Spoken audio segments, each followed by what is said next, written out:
What is up, everybody? This is Red Cards, and welcome back to King of Fanduel Season 2 episode, let's see here, I think we are on week 5. It's crazy that we're already 5 weeks into the season. Chiefs are rolling on, Packers are rolling on, some teams are doing worse, some teams' coaches are getting fired, but today we're going to talk about what happened last week.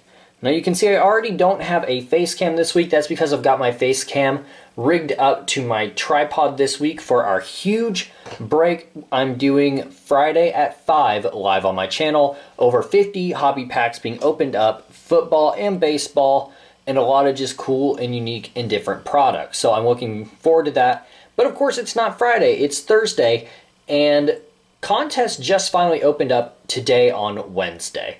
So I'm showing you last week, and here's what happened. First of all, I've got a little star next to my name now. That just means I've played in 500 contests. I can no longer play in the beginner contests and things like that. I won last week by our slimmest margin yet this season by 0.4 points. I was afraid we'd have a tie, and tie was going to go to the person who was doing the worst in the league. So if I tied with Brett, who's been winning the last couple weeks, it would have been me, but I did win by 0.4 points. Now we can see as we go down the lineups here, if my computer would like to be with me, there we go. I chose Lamar, and Lamar was a good pick over Joe Burrow. And then we also have Joe Mixon, who was a much better pick than Nick Chubb. But you'll see that a lot of people had the same picks. You can click on a guy's name. 2 out of the 3 of us had Joe Mixon. When Nick Chubb went down, and hopefully he gets better soon, all of us suffered the consequences there. So there's things like that. I also had Joe Mixon as well. Marquise Brown was somebody I wanted to pair up with Lamar, as we know from last week's video. Jarvis Landry, Odell Beckham Jr. Was a great pick. Of course, he had Odell as well, and I think, yep, everybody had Odell. Mark Andrews, AJ Green was somebody I just had to shove into my lineup, unfortunately. And a lot of us chose the Bengals offense or defense, in fact, just the 2 of us.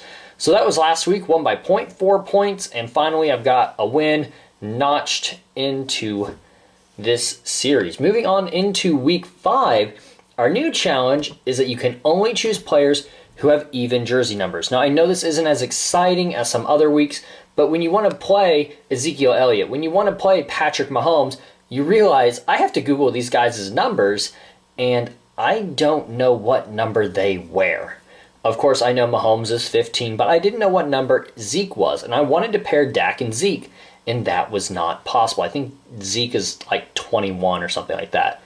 So we're going to start with Dak, and I wanted to pair him with a receiver. Now you can't pair him with Amari Cooper, who's number 19, so I went to the next best option in a guy who's a very cheap option in getting the work and getting the targets, and that is CeeDee Lamb against the Giants, who are just awful this year, unfortunately.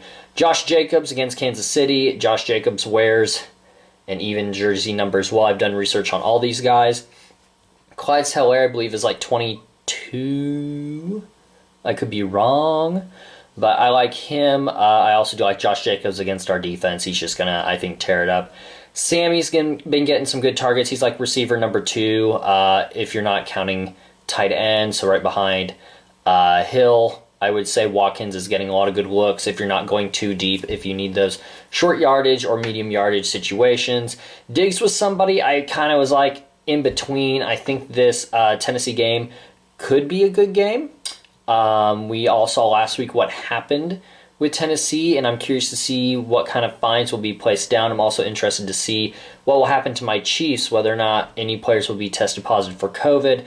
After the announcement that was made today, I think it was Stephon Gilmore. I could be wrong. For the Patriots, tested positive as well. So I hope he gets better soon as well. And then you got Evan Ingram, who's just a cheap tight end who gets looks, who gets targets. I put him in there. And James Robinson against Houston. I don't know a lot about Houston's defense, but James Robinson has gotten over 100 yards 3 weeks in a row so far. So I'm looking for him to continue that trend, and it seems like they're really pushing their offense through him. And then, of course, the defense does not matter, so I chose Dallas against the Giants, which was a relatively cheap defense. Dallas allows a lot of points, but against this Giants team, I just don't see that happening. So that is my lineup. Still 1,000 left I could spend. And these challenges make it difficult to actually make a phenomenal lineup like I'd like to. Of course, making a phenomenal lineup is what you want to do when you want to win money and things like that. But with this, you want to not only play the challenge correctly, but you want to put in a good lineup. And that's what we're trying to do today. So that is it, guys. Thank you so much for watching. As always, enjoy your Thursday night football tonight, or whatever you may be watching. Enjoy your time with your family or friends. Everybody, please do continue to be safe out there in this world we live in. And I look forward to seeing you all on Friday for our massive, massive pack opening. Thank you guys for watching. I'll talk to you all later.